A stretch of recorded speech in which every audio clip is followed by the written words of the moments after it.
Hey everyone, it's Matt and welcome back to another video on overcoming retroactive jealousy.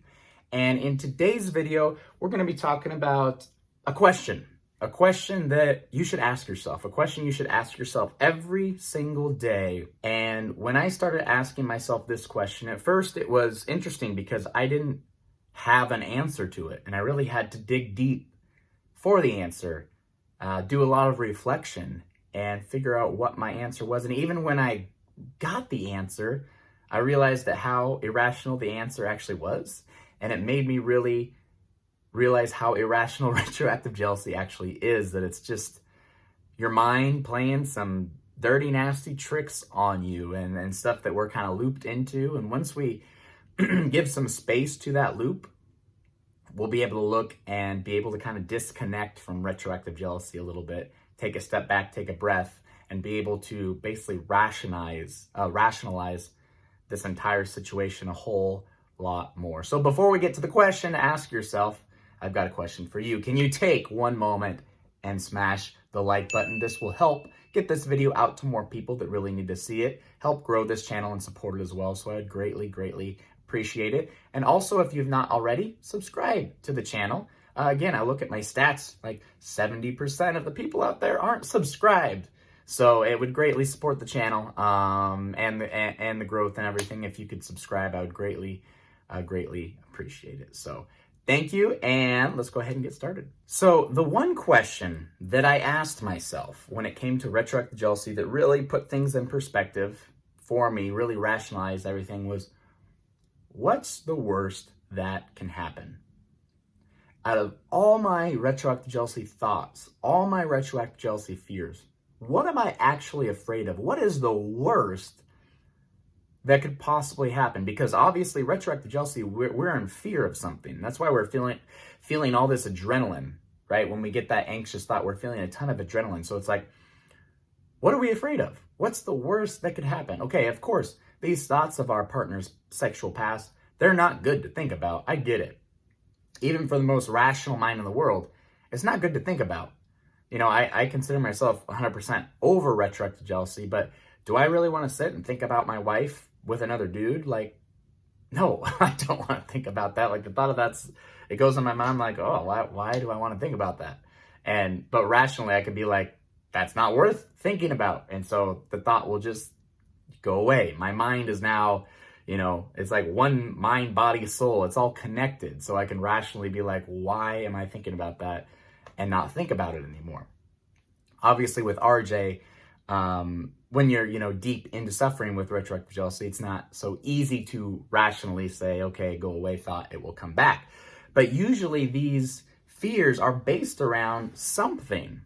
And I've done videos on like putting your partner on a pedestal, and I'll leave links above to these videos, like putting your partner on a pedestal, putting too much energy into your significant other, too much energy, not enough energy on you, but too much energy into them, and, you know, placing labels of importance of, I can't live without this person, they're my soulmate, they're, you know, the only reason I'm able to keep going every single day is because of them. We put all these labels and pressure onto them that we develop a fear of ourselves, a fear of loss, a fear of being alone, a fear of breaking up, a fear of them cheating on us, you know, a fear of, again, them just leaving us in general, breaking up with us. And that ties in a lot to retroactive jealousy because, again, if we can ask ourselves, what are we afraid of? Why do we feel this way about them? You know, about these thoughts? Why are we really getting this adrenaline infused response to these thoughts? If your partner were to come in the room right now and say, we're done, let's break up, I can't be with you anymore, what would happen? Probably wouldn't feel good, right? Probably wouldn't feel good for a little bit. Probably would want to question why, what did I do, what happened? But again, it's just this emotion, this negative emotion you're going to feel. And guess what? That emotion is eventually going to pass.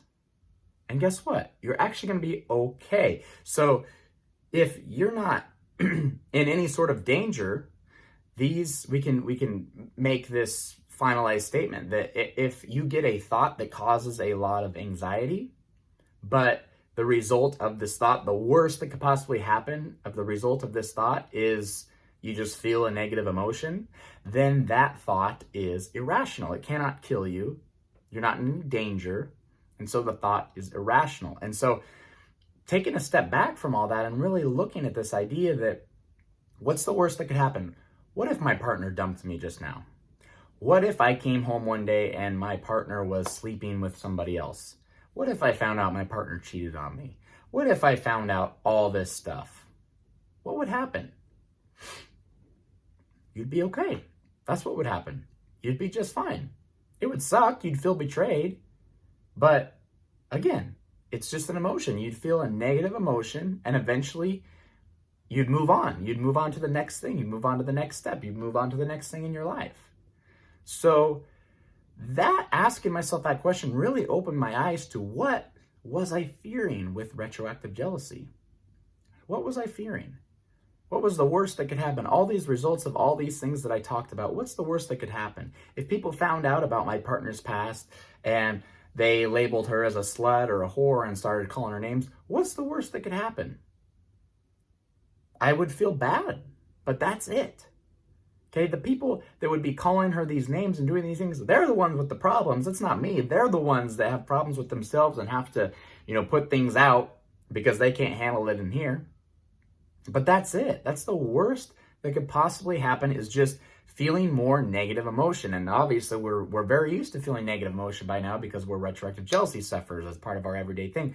So these types of results and the things that we're fearing and thinking about, again, it's all irrational and we're going to be okay no matter what happens. Now, I'm not saying I wish this upon anybody. I wish, somebody cheats on somebody and someone gets hurt. I don't say that, but I just want you to realize and take a step back out of your mind and realize that all the worst things, the worst case scenarios that could possibly happen that are fueling these retroactive jealousy thoughts are actually very irrational. And if they were to happen, you would handle them as they happen, and it actually would not be that bad. It wouldn't be that bad.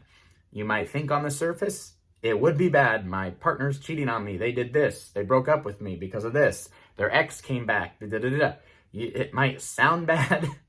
Your mind might play this game that this is going to be horrible, but when it actually happens, you would be okay.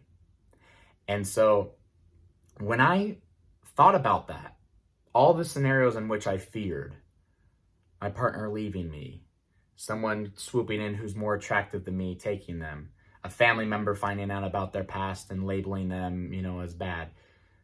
When I really thought about what's the fear in all of that, what am I really scared of? Can anything that I'm scared of actually physically kill me?